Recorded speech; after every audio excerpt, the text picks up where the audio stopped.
May buntag sa tanan, no?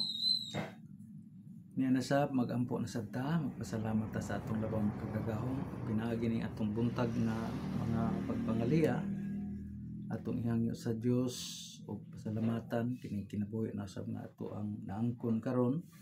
So akong giawhag akong mga kaigsuonan, labi na tong dunay mga gibating mga sakit ug balatian, mga moyo ta niya kay ang mga pagampo mga igsuon ko makaayo og dunay mga sakit ug balatian ato nang mabasa diha sa Biblia o manghinaot ko nga inyo kong ubanan karon labi na ang naglantaw nato karon sa ato ang mga live program o kaning atong gitawag nga mga social media.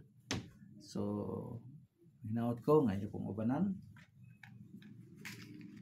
dungani ko ninyo magampo ta kung dagko taning suga sa atong pagsalig pagtuo.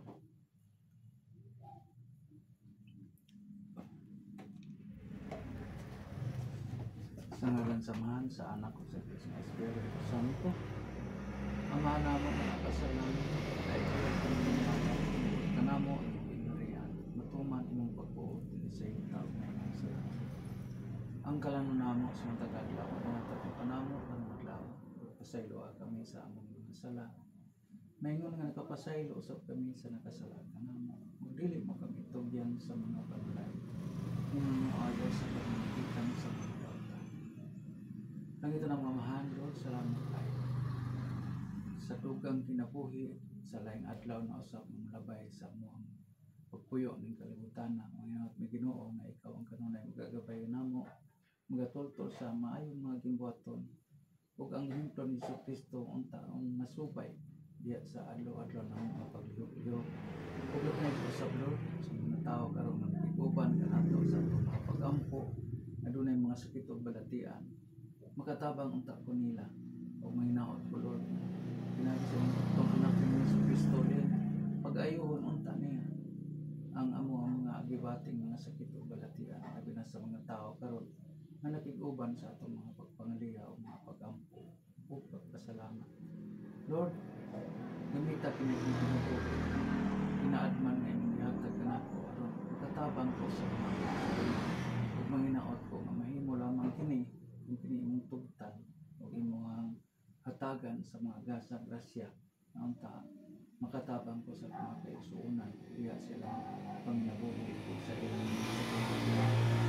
Lord, wa ko'y mahimo kundi kini imong itugot lamang kini tanan Ginoo ang ipangamuyo ug sa akong pamilya, mga anak, mga kaigalaan ug labi na gid sa mga tawo doon sa matag adlaw kini tanan Ginoo akong ipangamuyo ug ipasalamatan sa imong butong anak ni Jesucristo diin siya ang among butong nagluwas. Amen. Sa ngalan samahan sa anak sa Diyos nga Espiritu Santo. Okay mga kaigsunan na po, no? Salamat kayo sa inyong pag-uban.